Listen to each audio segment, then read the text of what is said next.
What's up, guys? So today we're going to be talking about the 5 things I wish I knew when I started fly fishing. So the first thing I wish I knew was how to cast. Now I know this is something that everyone should know when they start fly fishing, but there's a lot that really goes into fly casting more than just a 1 to 11 or 10 to 2, however you're taught how to do it. The casting stroke really changes depending on what kind of flies you fish. If you're fishing dry flies, you want to do more of a crisp 2 to 10 or 11 to 1 kind of cast. Whereas if you're fishing nymphs or streamers, you want to keep a much larger loop so that your flies don't get tangled with the weight or the indicator or any other thing on the line. So I have a little bit of a funny story to relate here. I actually didn't know how to roll cast for almost 2 years. The first couple of years when I was fly fishing, I was quite literally flailing around an indicator setup as if I was fishing a dry fly. Yeah, not good. And I spent a lot more time re-rigging than actually like fishing with my flies in the water. Once I learned how to roll cast, things kind of went smoothly and I was able to catch more fish and have a better time out on the water. The second thing I wish I knew when I started fly fishing was the 90-10 rule. Basically what this means is that trout feed underwater 90% of the time and only spend 10% of the time eating on top. A lot is made of dry fly fishing and matching the hatch, but really that only consists of a very small amount of fly fishing. You mostly want to know how to throw nymphs and streamers, which is great for beginners because these techniques are fairly easy to learn and they'll provide most of the catching opportunities, which will help you gain confidence quickly when you start fly fishing. The third thing I wish I knew was how opportunistic trout really are. A lot is made of learning how to match the hatch when you first start fly fishing, but really, like I said, that's only a small portion of the actual game. And unfortunately, this is further reinforced when you go into a fly shop for the first time and you see flies smaller than your pinky nail. Yeah, I know if you're watching this, you've been in the same place that I was 10 years ago. But the fact of the matter is, trout are fish with a brain the size of a lima bean. So they'll eat anything that looks like food. All you really have to focus on, for the most part, is presentation. But that's not to say that trout won't get selective. I'll cover that in a later video, but for now, just realize that they're mostly opportunistic and only selective part of the time. In reality, fly selection essentially just boils down to having light and dark nymphs and dry flies, which imitate caddis, mayflies, and stoneflies. For the most part, you don't really have to go into that much more detail unless they're really selectively feeding on one specific insect. The fourth thing I wish I knew when I started fly fishing...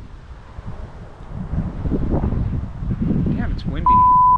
The fourth thing I wish I knew when I started fly fishing was to fish by your feet first. Now this one is really important because I had the bad tendency of wading directly into a spot when I first started fly fishing because I figured I'm wearing waders, so why not wade in and fish as far away from me as possible and in the middle of the current. Unfortunately, that kind of set me up for failure because I walked over a lot of potential fish that I could have been fishing to. I later found out that many fish actually sit in inches of water right next to the bank. And you kind of notice this when you fish from a drift boat and your guide tells you to cast to the bank because that's where the fish are sitting. And a final note to this point, I can't tell you how many big fish I've caught in just inches of water. In reality, I've probably caught most of my 20-inch browns in water of a foot or less, not really like those A-water type of runs that you really think that they'd be in. So, like I said, fish by your feet first, you won't regret it. And my fifth and final point is to learn stream etiquette. Now this one is the most important one because everyone is out there to enjoy the river and